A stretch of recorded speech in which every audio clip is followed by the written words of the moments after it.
जुलाई 2025 गाजियाबाद के कवि नगर में एक आलीशान बंगला नंबर KB45 जो बाहर से देखने पर किसी फॉरेन एम्बेसी जैसा लगता था। घर के बाहर मर्सिडीज और ऑडी जैसी लग्जरी गाड़ियां खड़ी थी जिन पर नीली डिप्लोमेटिक नंबर प्लेट्स लगी थी। लेकिन रात के 10:30 बजे UPSTF की टीमें अचानक इस बंगले पर धावा बोल देती है। पुलिस को खबर मिली थी कि इस घर के अंदर कुछ बहुत ही अजीब चल रहा है। जैसे ही पुलिस अंदर घुसती है उन्हें जो मिलता है वो किसी फिल्म से कम नहीं था।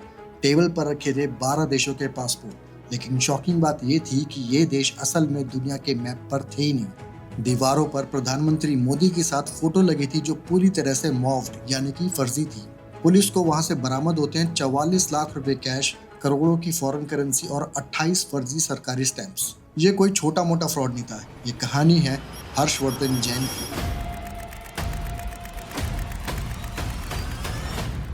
एक ऐसा बहरूपिया जिसने गाजियाबाद के बीचों बीच बैठकर अपनी एक अलग ही दुनिया बसा ली थी।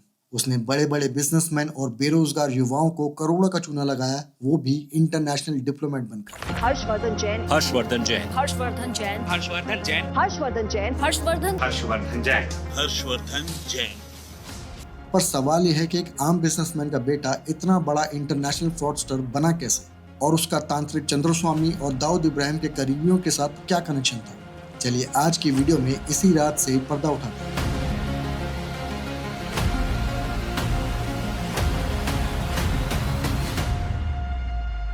तो हर्षवर्धन की कहानी शुरू होती है साल 1977 से, जब उत्तर प्रदेश के गाजियाबाद में जाने माने उद्योगपति JD जैन के घर पर एक लड़के का जन्म होता है जिसका नाम रखा जाता है हर्षवर्धन। JD जैन गाजियाबाद के एक मशहूर बिजनेसमैन थे और यहीं पर इनकी जैन रोलिंग मिल के नाम से एक फैक्ट्री थी। इसी वजह से इनके घर में रुपए पैसे की कोई कमी नहीं थी। तो वो अपने बेटे यानी कि हर्षवर्धन को बड़े लाड प्यार से पाल पोस कर बड़ा करते हैं। हर्षवर्धन जब बड़ा होता है तो उसके पिताजी गाजियाबाद के एक नामी स्कूल में उसका एडमिशन करवा देते हैं। अब 90s के दशक में इसकी इंटर तक की पढ़ाई पूरी हो जाती है और हर्षवर्धन का एडमिशन BBA कोर्स के लिए गाजियाबाद के ही ITS कॉलेज में करवा दिया जाता है। BBA की पढ़ाई पूरी होने के बाद हर्षवर्धन अपने पिता से आगे की पढ़ाई विदेश से करने की डिमांड करता है। हर्षवर्धन के पिता JD जैन का उन दिनों गाजियाबाद में रोलिंग मिल्स का बिजनेस काफी जोर शोर से चल रहा था और इसी समय पर उन्होंने राजस्थान के बांसवाड़ा में मार्बल माइंस के कारोबार में कदम रखा था और इनका ये बिजनेस भी काफी अच्छा चल पड़ा। अब इन दिनों में बिजनेस की वजह से JD जैन के पास पैसों की तो कोई कमी थी नहीं और उनको अपने बच्चे को अच्छी एजुकेशन भी दिलानी थी ताकि पढ़ लिख कर वो उनका बिजनेस भी संभाल सके। इसलिए आगे की पढ़ाई के लिए हर्षवर्धन को MBA के लिए London college of applied sciences में एडमिशन करवा दिया जाता है। हर्षवर्धन जब लंदन से MBA की पढ़ाई करके वापस आया तो इसके पिता गाजियाबाद के ही रहने वाले कांग्रेस के एक मशहूर नेता आनंद जैन की बेटी से इसकी शादी करवा देते हैं। आनंद जैन गाजियाबाद में 1976 से लेकर 2000 तक करीब 25 साल कांग्रेस के यूथ विंग के प्रेसिडेंट रहे थे। हर्षवर्धन के तो जैसे दोनों हाथों में लड्डू थे, क्योंकि एक तरफ उसके पिता जो कि एक मशहूर बिजनेसमैन थे तो दूसरी तरफ ससुर जी जो कांग्रेस के जाने माने नेता थे। सब कुछ एकदम बढ़िया चल रहा था, लेकिन एकाएक समय का पासा पलटा और जो आलीशान जिंदगी हर्षवर्धन जी रहा था उस पर अचानक से ग्रहण लग गया। दरअसल सन 2000 में दिल का दौरा पड़ने से हर्षवर्धन के पिता JD जैन की मृत्यु हो जाती है और यहीं से उसके परिवार पर मानो मुसीबतों का पहाड़ टूट पड़ा। अब JD जैन के निधन के बाद उनका फैमिली बिजनेस ठप पड़ गया और मार्केट में बढ़ते कंपटीशन के कारण उन्हें बिजनेस में काफी लॉसेस का भी सामना करना पड़ा। अपने पिता के ठप पड़ चुके बिजनेस को हर्षवर्धन वापस खड़ा करने की कोशिश भी करता है, लेकिन उससे कुछ खास हो नहीं पाता। पिता का निधन और बिजनेस में हो रहे नुकसान के कारण हर्षवर्धन के ऊपर अब पूरे परिवार का प्रेशर था। अब इस दौरान हर्षवर्धन बुरी तरह से परेशान रहने लगा और धीरे धीरे उसके दिमाग पर शॉर्टकट का भूत सवार होने लगा और यहीं से एक नए किरदार की एंट्री होती है जो था तांत्रिक गुरु चंद्रस्वामी। गाजियाबाद के एक मशहूर कारोबारी के जरिए हर्षवर्धन की मुलाकात उस समय के कुख्यात तांत्रिक गुरु चंद्रस्वामी से होती है। इसके अलावा कुछ रिपोर्ट्स में ये भी दावा किया गया है कि हर्षवर्धन के ससुर कांग्रेस के बहुत बड़े नेता थे और गुरु चंद्रस्वामी का इनके घर पर आना जाना लगा रहता था, इसलिए इसके ससुर ने ही इसको तांत्रिक चंद्रस्वामी से मिलवाया था। ये जो गुरु चंद्रस्वामी था इसका जन्म राजस्थान के अलवर में हुआ था और इसका असली नाम नेमचंद जैन था। बहुत ही कम उम्र में इन्होंने अपना घर छोड़ दिया था और ये काठमांडू और बिहार के अलग अलग आश्रमों में रहने लगे। उनके खुद के क्लेम्स थे कि उन्हें तकरीबन 4 साल की तपस्या के बाद कुछ तांत्रिक सिद्धियां प्राप्त हुई थी और तब से अलवर का रहने वाला नेमचंद जैन गुरु चंद्रस्वामी बन गया। कई लोगों का मानना था कि चंद्रस्वामी तंत्र मंत्र और काला जादू करके लीगल मामले, बिजनेस और इलेक्शंस वगैरह में सक्सेस दिलाता है, और इसकी ये बात धीरे धीरे ऊपर तक जाने लगी और धीरे धीरे कई नेता, अभिनेता और बड़े बड़े बिजनेसमैन भी इसके फॉलोअर्स बनते गए। चंद्र स्वामी इतने कम टाइम में इतना पावरफुल बन गया था कि इसका अंदाजा आप इसी बात से लगा सकते हो कि उसके दोस्तों में पूर्व प्रधानमंत्री पीवी नरसिम्हा राव, पूर्व प्रधानमंत्री चंद्रशेखर, ब्रिटेन के प्रधानमंत्री मार्गरेट थैचर, बहरीन के शेख Isa bin Salman, Hollywood actress Elizabeth Taylor और भारत का सबसे बड़ा डॉन दाऊद इब्राहिम जैसे नाम आते थे। चंद्र स्वामी के आश्रम में अक्सर तंत्र मंत्र, हवन, विशेष पूजा पाठ और अंधेरी रातों में होने वाले अनुष्ठानों की चर्चाएं भी चलती रहती थी, जहां वीआईपी लोगों को इनविटेशन के थ्रू बुलाया जाता था। इतने बड़े बड़े लोगों से कॉन्टैक्ट्स होने के साथ ही चंद्र स्वामी 1980s से लेकर 1990s के दशक में लगातार कंट्रोवर्सीज में भी घिरा रहा। उस पर हवाला लेन देन, करेंसी का मिसयूज, हथियारों की इलीगल डीलिंग और दूसरे कई तरह के गंभीर आरोप भी लगे थे। जब हर्षवर्धन गुरु चंद्र स्वामी से मिलता है तो उन्हें अपनी इच्छाओं के बारे में और अपने बिजनेस में हुए हुए नुकसान के बारे में बताता है। अब यहीं पर बायोलॉजी की एक बड़ी ही इंटरेस्टिंग टर्म आती है, म्यूचुअलिज्म। म्यूचुअलिज्म एक तरह का सिम्बायोटिक रिलेशनशिप होता है। इसमें दो अलग अलग प्रजातियों के जीव एक दूसरे से बेनिफिट लेते हैं। फॉर एग्जाम्पल ऑक्सपेकर बर्ड और कुछ लार्ज मैमल्स का रिलेशन। ऑक्सपेकर नाम की जो चिड़िया है वो भैंसे, गैंडे और कुछ मोटी चमड़ी वाले जानवरों की पीठ पर बैठकर उनकी स्किन से पैरासाइट्स यानी कि कीड़े मकोड़ों को खाती है। इससे ऑक्सपेकर बर्ड को खाना मिलता है और जानवर को पैरासाइट से छुटकारा मिलता है, यानी कि उन दोनों को अपना अपना बेनिफिट मिलता है। ठीक इसी तरह चंद्र स्वामी और हर्षवर्धन दोनों एक दूसरे से मिलने के बाद म्यूचुअलिज्म के जरिए एक दूसरे के अंदर अपना बेनिफिट खोजते हैं। हर्षवर्धन को शॉर्टकट के जरिए जल्द से जल्द पैसे कमाने थे और चंद्र स्वामी को खुद को भी एक बड़ा प्लेयर बनाने का शौक था।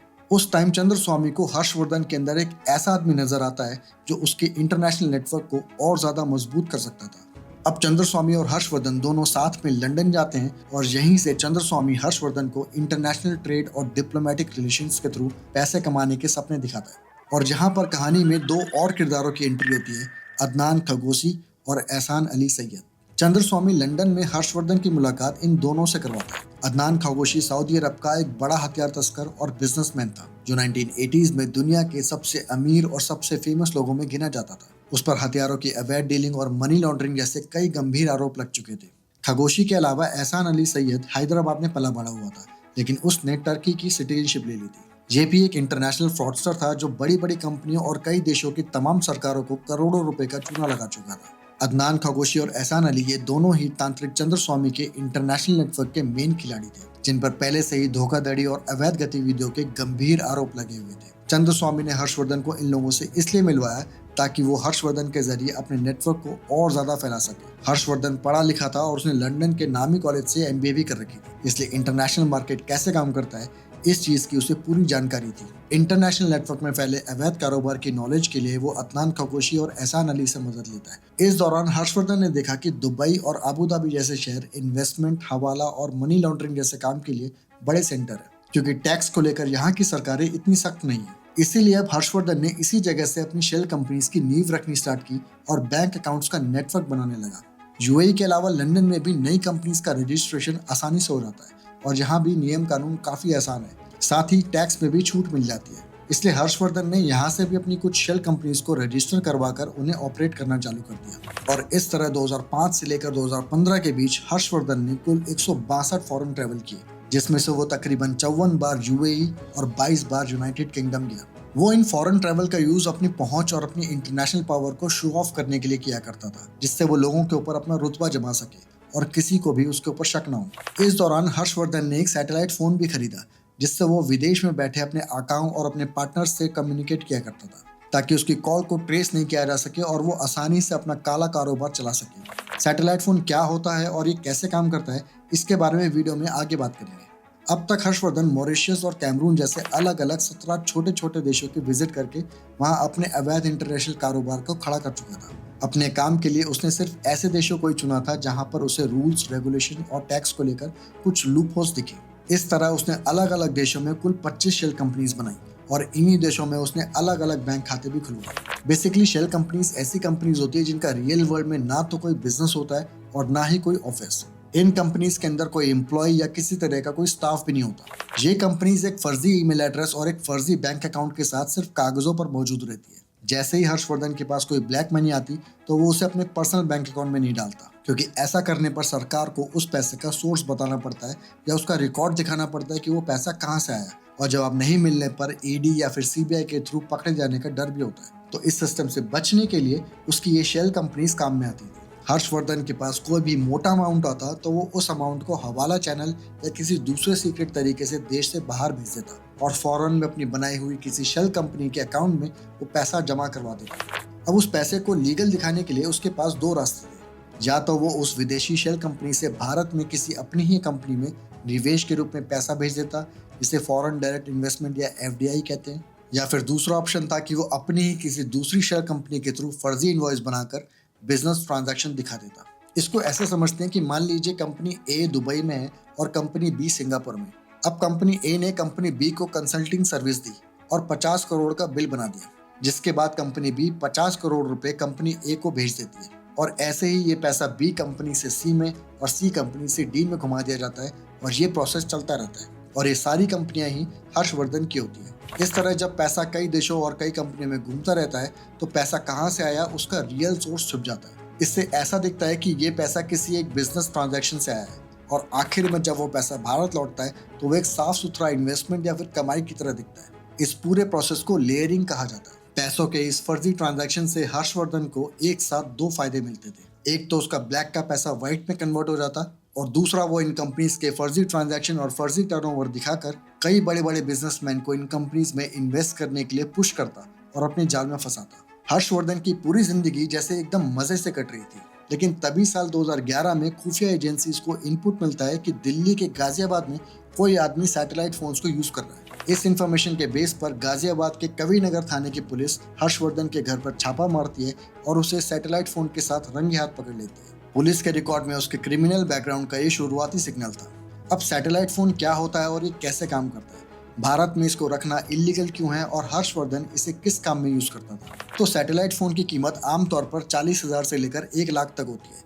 अलग अलग मॉडल के हिसाब से ये इससे ज्यादा भी हो सकती है। इसकी कॉल के रेट भी लगभग 80 रुपए से लेकर 100 रुपए पर मिनट तक होती है। सैटेलाइट फोन नॉर्मल फोन की तरह किसी नेटवर्क या टावर से कनेक्टेड नहीं रहते, बल्कि इन फोन से निकलने वाले सभी सिग्नल सीधे सैटेलाइट तक जाते हैं और फिर वहां से वो सिग्नल किसी दूसरे सैटेलाइट फोन तक पहुंचते हैं। इसीलिए इनसे होने वाली कॉल को ट्रेस करना काफी मुश्किल होता है, जिसकी वजह से सेक्शन 6 वायरलेस टेलीग्राफी एक्ट 1933 और सेक्शन 20 टेलीग्राफी एक्ट 1885 के अंडर बिना किसी वैलिड लाइसेंस या बिना किसी वैलिड रीजन के भारत में सैटेलाइट फोन रखना पूरी तरह गैर कानूनी है, क्योंकि कॉल ट्रेस ना होने की वजह से कोई भी आदमी इन फोन्स का मिसयूज कर सकता है। अगर किसी को इन फोन्स का यूज करना है तो उसे सबसे पहले सरकार को ये इन्फॉर्मेशन देनी पड़ेगी कि कौन इन फोन्स का यूज कर रहा है और क्यों कर रहा है, ताकि देश की सिक्योरिटी के साथ किसी भी तरह का खिलवाड़ ना किया जा सके।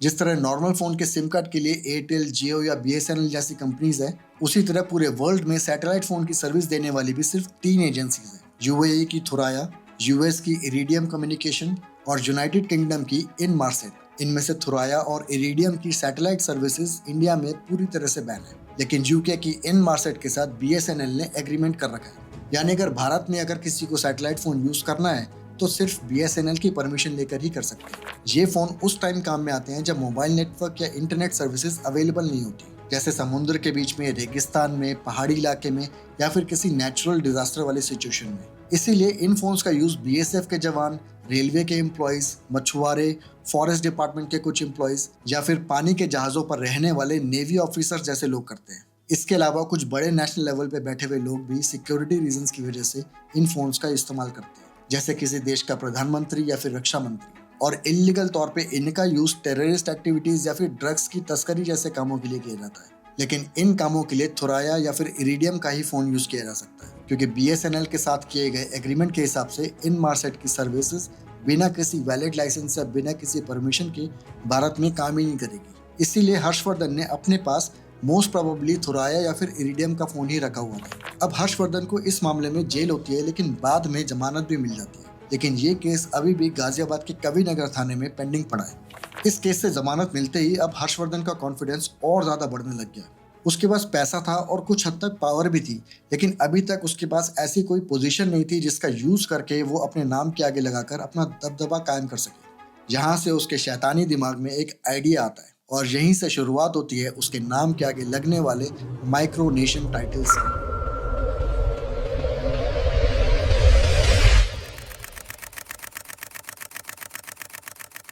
माइक्रोनेशन ऐसी एजेंसीज होती है जो खुद को इंडिपेंडेंट कंट्री डिक्लेयर कर देती है, लेकिन उन्हें किसी भी एस्टैब्लिश्ड देश या फिर किसी इंटरनेशनल ऑर्गेनाइजेशन जैसे यूनाइटेड नेशंस के थ्रू रिकग्निशन या कह लो की मान्यता नहीं मिली हुई होती। ये नेशन अक्सर एंजॉयमेंट, किसी पॉलिटिकल एजेंडा या फिर किसी के पर्सनल ऑब्सेशन के लिए बनाए जाते हैं। अब हर्षवर्धन 2012 में सेबोर्ग जाता है, जो इटली और फ्रांस के बॉर्डर पर एक छोटा सा गाँव है जो हिस्टोरिकल क्लेम्स के बेस पर खुद को एक इंडिपेंडेंट स्टेट मानता है, लेकिन अभी तक इंटरनेशनल लेवल पर इसे देश के तौर पर कोई मान्यता नहीं मिली हुई है। हर्षवर्धन सेबोर्ग के सेल्फ डिक्लेयर रिप्रेजेंटेटिव से मुलाकात करता है और उनके सामने अपने आप को एक बहुत ही बड़े बिजनेसमैन की तरह इंट्रोड्यूस करता है। वो उन्हें तरह तरह के लालच देता है, जिसके बदले में उसे सेल्फ डिक्लेयर देश सेबोर्ग के ऑफिशियल एडवाइजर या सलाहकार का ऑनररी पोजीशन दे दिया जाता है।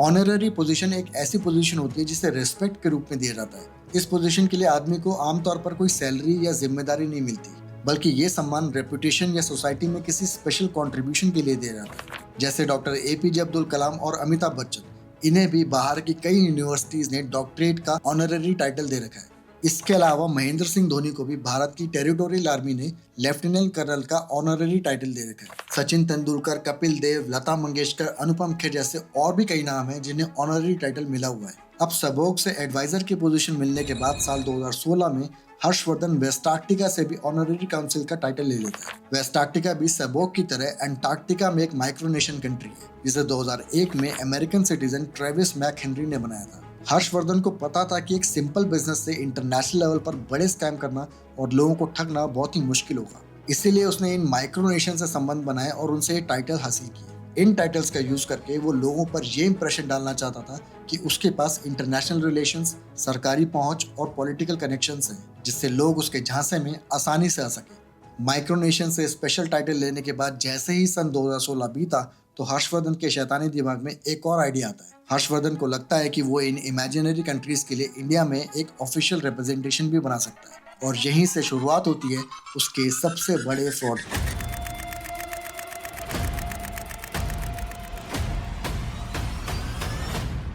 साल 2017 में हर्षवर्धन गाजियाबाद के कविनगर इलाके में एक 2 मंजिला बंगला, जिसका मकान नंबर KB45 था, उसे तकरीबन 1,80,000 रुपए महीने के हिसाब से किराए पर लेते हैं। हर्षवर्धन ने इस मकान के अंदर और बाहर उन देशों के झंडे लगाए थे जहां से उसे ऑनररी पोजीशन मिली हुई थी।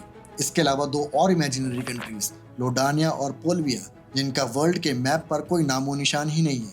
हर्षवर्धन उनके झंडे भी घर के कॉम्प्लेक्स के अंदर और बाहर की तरफ लगाता है, और इसी के साथ वो मर्सिडीज, ऑडी, फॉर्च्यूनर और स्कोडा जैसी कंपनीज की 4 लग्जरी गाड़ियां भी खरीदता है, और इन कारों पर CD यानी कि कॉर्प्स, डिप्लोमेटिक और UN जैसे अक्षरों वाली फर्जी नंबर प्लेट्स लगी होती है, जो अक्सर डिप्लोमेटिक गाड़ियों के लिए यूज की जाती है। इन कारों को हर्षवर्धन अपने बंगले KB45 के सामने खड़ी किया करता था। घर के बाहर उसने Grand Duchy of West Arctica की नेम प्लेट भी लगवाई, जिससे ये लगे कि ये वेस्ट आर्कटिका का ऑफिशियल हेडक्वार्टर है। इसके अलावा घर के बाहर उसने एक साइन बोर्ड भी लगा रखा था, जिस पर HEHV Jain honorary council of West Arctica लिखा हुआ था, जिसमें HE का मतलब था हिज एक्सीलेंसी। ये एक फॉर्मल टाइटल होता है जिसका यूज फॉरेन एम्बेसी के डिप्लोमेट के लिए किया जाता है। इस साइन बोर्ड से उसकी पोजीशन और ज्यादा इंप्रेसिव लगने लगती थी, जिससे वो आम जनता को आसानी से धोखा दे पाता था।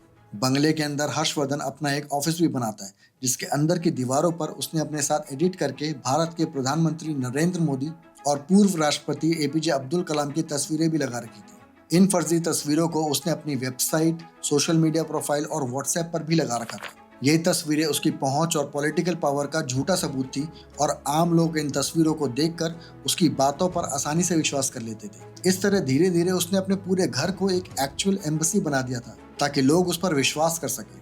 अब इस पूरे फर्जी सेटअप के जरिए हर्षवर्धन धीरे धीरे अब लोगों को अपने जाल में फंसाने लगा। वो नौकरी की तलाश में घूम रहे बेरोजगार लोगों को और उनके रिलेटिव्स को UAE, UK और कनाडा जैसे देशों में हाई पेइंग जॉब दिलवाने का झांसा दिया करता था।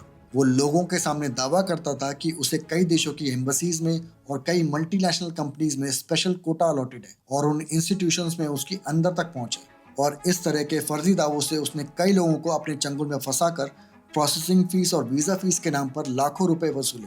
बेरोजगार यूथ, विदेश जाने के इच्छुक प्रोफेशनल्स और अच्छी नौकरी की तलाश में भटक रहे लोग उसके झांसे में आसानी से आ जाते थे, और अक्सर अपनी सारी सेविंग्स या लोन लेकर भी उसे पैसे दे दिया करते थे। इसके अलावा कई बड़े बिजनेसमैन को भी इंटरनेशनल ट्रेड और फॉरेन में बड़े सरकारी ठेके दिलवाने के नाम पर हर्षवर्धन ने उन्हें अपने जाल में फंसाया और उनसे करोड़ों रुपए लूटे। हर्षवर्धन की फेक शेल कंपनीज और फर्जी ट्रांजैक्शन देखकर कई छोटे और मीडियम लेवल के बिजनेसमैन जो अपने बिजनेस को और बड़ा करना चाहते थे, वो अक्सर इन झूठे वादों के बहकावे में आ जाते थे। हर्षवर्धन लोगों के पैसे लूट कर अपनी जिंदगी की मौज काट रहा था, लेकिन अब शायद उसके पाप का घड़ा पूरी तरह भर चुका था।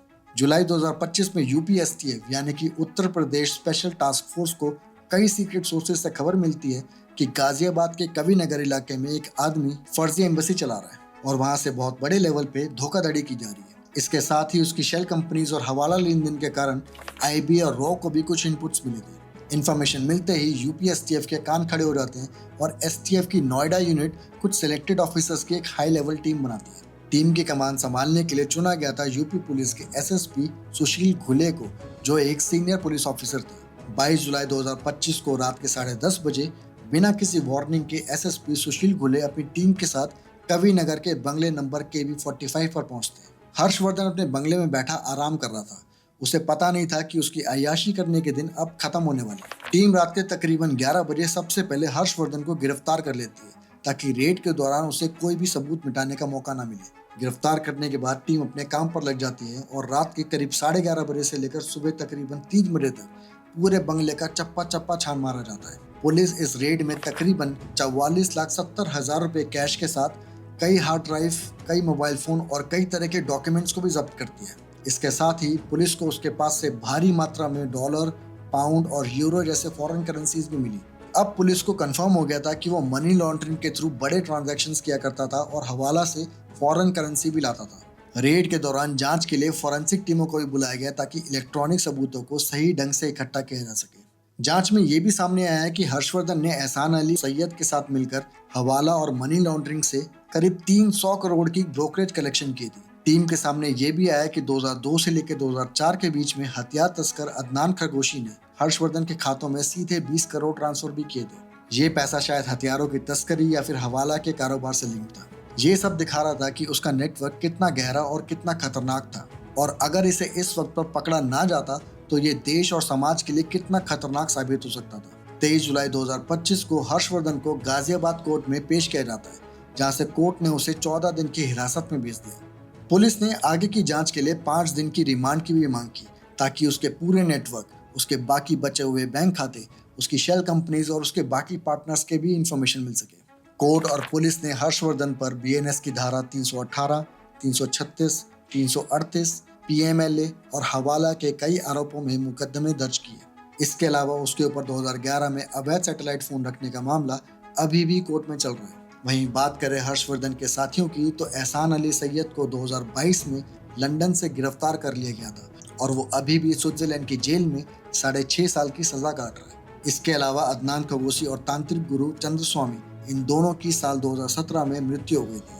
हर्षवर्धन की गिरफ्तारी के बाद वेस्ट अर्टिका जैसे माइक्रोनेशन ने खुद को उससे पूरी तरह से अलग कर लिया और वेस्ट अर्टिका की तरफ से एक ऑफिशियल बयान भी जारी किया गया, जिसमें उन्होंने बताया कि उसे सिर्फ ऑनररी काउंसिल टू इंडिया का टाइटल दिया गया था, जो सिर्फ एक रेस्पेक्टेड टाइटल था।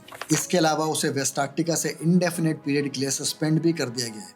इन सभी मामलों में हर्षवर्धन पर गाजियाबाद कोर्ट में जांच चल रही है, लेकिन ये केस दिखाता है कि कैसे एक आदमी ने लगभग 14 सालों तक माइक्रोनेशंस की आड़ में इंटरनेशनल लेवल पर धोखाधड़ी का एक नेटवर्क बिछाया और कई 100 करोड़ों का स्कैम किया। हर्षवर्धन जैन का ये केस भारत की सबसे बड़ी डिप्लोमेटिक फ्रॉड में से एक माना जाएगा, जिसने देश की सिक्योरिटी और रेपुटेशन दोनों को इम्पैक्ट किया। अगर आपको एक केस स्टडी और एनालिसिस पसंद आया तो इस वीडियो को लाइक जरूर करना और चैनल को सब्सक्राइब जरूर करना। मैं मिलूंगा अपनी नेक्स्ट वीडियो में, तब तक के लिए stay humble, be kind and work hard.